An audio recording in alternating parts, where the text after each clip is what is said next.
जब गोश्त और सब्जियों से दिल भर जाए तो मंगोचियों का ये सालन बनाकर ज़रूर देखिएगा। इतना ज़्यादा मज़ेदार बनता है कि आप इसको हर हफ्ते बनाना पसंद करेंगे। तो चलिए इस मज़ेदार सी रेसिपी को देख लेते हैं। तो मंगोचियों का सालन बनाने के लिए मैंने यहाँ पर 1 कप मूंग की दाल ले ली है। दाल को हमने पानी में अच्छी तरह से धोकर भिगो देना है। तो दाल को मैंने धोकर 2 घंटे के लिए भिगो दिया था, सोक कर लिया था। मैंने यहाँ पर बहुत सारी दाल यानी कि 1 कप भर के दाल ली है, क्योंकि मेरे घर में ये मंगोचियाँ शाम में चाय के साथ भी खाई जाती हैं। अगर आप सिर्फ सालन के लिए बना रहे हैं तो आधा कप मूंग की दाल आप ले सकते हैं। तो देखिए दाल को हम इस तरह से ब्लेंडर जग के अंदर ऐड कर देते हैं। दाल को ब्लेंडर जग के अंदर ऐड करके हमने इसको पीस लेना है। तो मैं इसको दरदरा सा पीस लूँगी। और यहाँ पर इस बात का आपने ध्यान रखना है कि आपने इसमें पानी बिल्कुल भी ज़्यादा ऐड नहीं करना है। बस मैंने इसके अंदर 3 to 4 टेबल स्पून पानी ऐड किया है। बस इतने से पानी में ही हमने दाल को पीसना है, क्योंकि हमने इस दाल के मिक्सचर को थोड़ा सा थिक रखना है, बहुत ज़्यादा पतला नहीं करना है। तो देखिए यहाँ पर हमने इस तरह से दाल को पीस लिया है। मैंने इसमें 3 to 4 टेबल स्पून पानी ऐड किया था। आप देख सकते हैं ये इस तरह से बिल्कुल पतली सी हो गई है। तो आपने भी बिल्कुल इसी तरह से इसका टेक्सचर रखना है। और इस तरह से अब हमने चमचे से इसको बहुत अच्छी तरह से फेंट लेना है।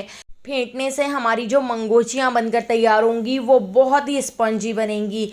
तो मैंने इसको 6 से 7 मिनट बहुत अच्छी तरह से फेंट लिया है। अब मैं इसके अंदर ऐड कर देती हूँ 3 टेबल स्पून सूजी। सूजी ऐड करने से बहुत ही क्रिस्पी मंगोचियाँ बनकर तैयार होंगी और ये मिक्सचर थोड़ा सा गाढ़ा भी हो जाएगा। तो देखिए सूजी को हमने इसके अंदर बहुत अच्छी तरह से मिक्स कर लिया है। तो सूजी को मिक्स करके मैं इसको थोड़ी देर के लिए काउंटर के ऊपर ढककर छोड़ देती हूँ, क्योंकि सूजी फूलती भी है और सूजी की वजह से ये मिक्सचर थोड़ा सा थिक हो जाएगा। तो देखिए इस तरह से मैंने बहुत अच्छी तरह इसको मिक्स कर लिया है। अब इसको हम ढककर आधे घंटे के लिए छोड़ देते हैं। इतनी देर हम अपनी ग्रेवी बनाकर तैयार कर लेते हैं। तो ग्रेवी बनाने के लिए मैंने गैस के ऊपर एक पतीली रख ली है। पतीली के अंदर हमने ऐड कर दिया है 1/4 कप कुकिंग ऑयल। इसके अंदर हाफ टी स्पून मेथी दाना ऐड कर दिया है, हाफ टी स्पून ज़ीरा ऐड कर दिया है। और यहाँ पर इसके अंदर हम ऐड कर देते हैं 2 दालचीनी के टुकड़े, 3 मैंने इसके अंदर लौंग ऐड कर दी हैं और एक छोटी सी बड़ी इलायची हमने ले ली है। तो बड़ी इलायची भी हम इसके अंदर ऐड कर देते हैं और इन सारी चीज़ों को हम 10 से 12 सेकंड फ्राई कर लेते हैं। तो जब ये सारे खड़े गरम मसाले फ्राई हो जाएं उसके बाद हम इसके अंदर मीडियम साइज़ की प्याज ऐड कर देते हैं। तो प्याज को मैंने इस तरह से चॉप कर लिया है, जिस तरह अंडे वाली प्याज कट होती है उस तरह से मैंने इसको कट कर लिया है। तो प्याज ऐड करके प्याज को भी हमने फ्राई कर लेना है। प्याज को हमने इतना फ्राई कर लेना है कि प्याज गोल्डन हो जाए। जितनी देर प्याज फ्राई हो रही है मैं यहाँ पर एक मसाला बना के तैयार कर लेती हूँ। तो ब्लेंडर जग के अंदर 4 अदरक के छोटे छोटे टुकड़े ऐड कर दिए हैं। एक बड़ा हमने यहाँ पर लहसुन का बंच ले लिया था, तो लहसुन को छीलकर हमने इसमें ऐड कर दिया है। और यहाँ पर मैंने एक मीडियम साइज़ की प्याज ले ली है। तो प्याज को भी मैंने इस तरह मोटा मोटा रफली कट कर लिया है, प्याज ऐड कर दी है। और एक मैंने यहाँ पर बड़े साइज़ का टमाटर ले लिया है। तो टमाटर भी हमने इसके अंदर ऐड कर दिया है और इसको हम थोड़े से पानी के साथ ब्लेंड कर लेते हैं। तो हरी मिर्च ऐड करना मैं भूल गई थी, तो एक हरी मिर्च भी आप इसके अंदर ब्लेंड कर लीजिएगा। तो देखिए यहाँ पे हमारी प्याज भी फ्राई हो चुकी है, प्याज पे गोल्डन कलर आ चुका है और हमने इस मसाले को प्याज के अंदर ऐड कर दिया है।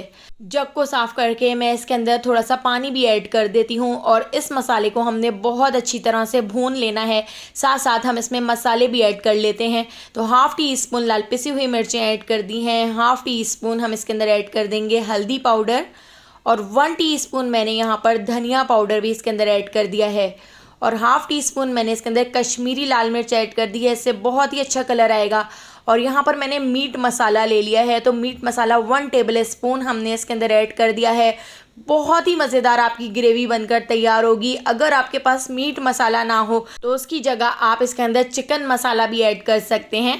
तो देखिए यहाँ पर इस मसाले को हमने बहुत अच्छी तरह से भून लेना है। हमने इसको इतना भून लेना है कि इसका पानी खुश्क हो जाए और साइडों से ऑयल ऊपर आ जाए। तो यहाँ पर हम हल्की आंच पे मसाले को भूनने के लिए छोड़ देते हैं। इतनी देर में हम मंगोचियाँ बना के तैयार कर लेते हैं। तो देखिए मंगोचियों के लिए जो हमने मिक्सचर बना के रखा था वो कितना ज़्यादा थिक हो चुका है। तो इसके अंदर भी हम कुछ मसाले ऐड कर लेते हैं। तो हमने यहाँ पर 1 टीस्पून जीरा और 1 टीस्पून धनिए को तवे पे भूनकर हावन दस्ते में कूट लिया था। तो 1 टीस्पून जीरा और 1 टीस्पून धनिया हमने कूट कर इसके अंदर ऐड कर दिया है। हाफ टी स्पून मैंने इसमें नमक ऐड कर दिया है और हाफ टी स्पून हम इसमें हल्दी पाउडर ऐड कर देते हैं, हाफ टी स्पून लाल कुटी हुई मिर्चें, और इसके साथ ही अब मैं इसके अंदर ऐड कर देती हूँ हाफ टी स्पून लाल पिसी हुई मिर्चें।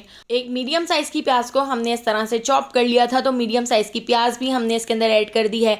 बारीक कटा हुआ हम इसके अंदर हरा धनिया ऐड कर देते हैं, और 5 से 6 बारीक कटी हुई हरी मिर्चें भी हमने इसमें ऐड कर दी हैं, और इन सारी चीज़ों को हम इस मिक्सचर के अंदर अच्छी तरह से मिक्स कर लेते हैं। तो यहाँ पे हमारा मंगोचियों का मिक्सचर भी इस तरह से बनकर तैयार हो जाएगा। ये मंगोचियाँ इतनी ज़्यादा टेस्टी लगती हैं, अगर आप इसको बनाएं तो शाम की चाय के साथ भी आप इसको ज़रूर खा के देखिएगा। इतनी मज़े की लगेंगी कि आप इसको बार बार बनाना पसंद करेंगे। लेकिन मैं कुछ मंगोचियाँ मसाले में ऐड करूँगी और कुछ मंगोचियाँ हम चाय के साथ एंजॉय करेंगे। तो एक कढ़ाई के अंदर ऑयल को हमने गरम करने के लिए रख दिया था, तो मीडियम टू लो फ्लेम पर हम इन मंगोचियों को फ्राई कर लेते हैं। तो आप देख सकते हैं मैं बिल्कुल छोटे छोटे से साइज़ की इन मंगोचियों को ऑयल में डाल रही हूँ। तो इस तरह से देखिए यहाँ पे हम इनको गोल्डन होने तक फ्राई कर लेंगे। आपने इनको मीडियम टू लो फ्लेम पर फ्राई करना है, ताकि ये अंदर से भी बहुत अच्छी तरह से फ्राई हो जाएं। जब इसका बहुत ही अच्छा सा गोल्डन सा कलर आ जाएगा, तो बस इतनी देर तक ही हमने इसको फ्राई करना है। तो यहाँ पे देखिए हमारी मंगोचियाँ भी फ्राई हो गई हैं। बिल्कुल इसी तरह से सारी मंगोचियों को हमने फ्राई कर लिया था। बहुत सारी ढेर सारी हमारी मंगोचियाँ बनकर तैयार हो गई थी। तो मंगोचियों के ऑयल को अच्छी तरह से झाड़ कर हम मंगोचियों को ऑयल से निकाल लेते हैं। अच्छी तरह से इसके ऑयल को झाड़ लेते हैं। तो ये सारी मंगोचियाँ बच गई थी, और इन मंगोचियों से हम मंगोचियों का सालन बना के तैयार करेंगे, जो डिनर में बहुत ही ज़्यादा टेस्टी लगेगा।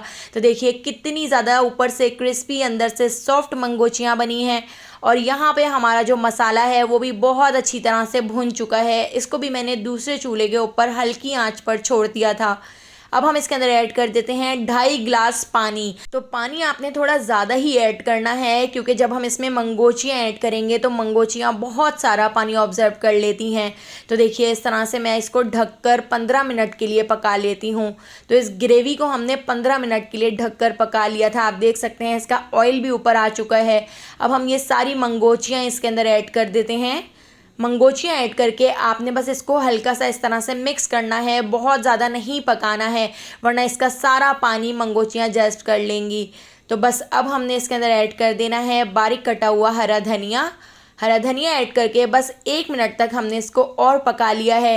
1 मिनट पकाने के बाद अब हम इसको डिश आउट कर लेते हैं। तो देखिए कितना मज़ेदार यहाँ पे हमारा मंगोचियों का सालन बनकर तैयार हो गया है।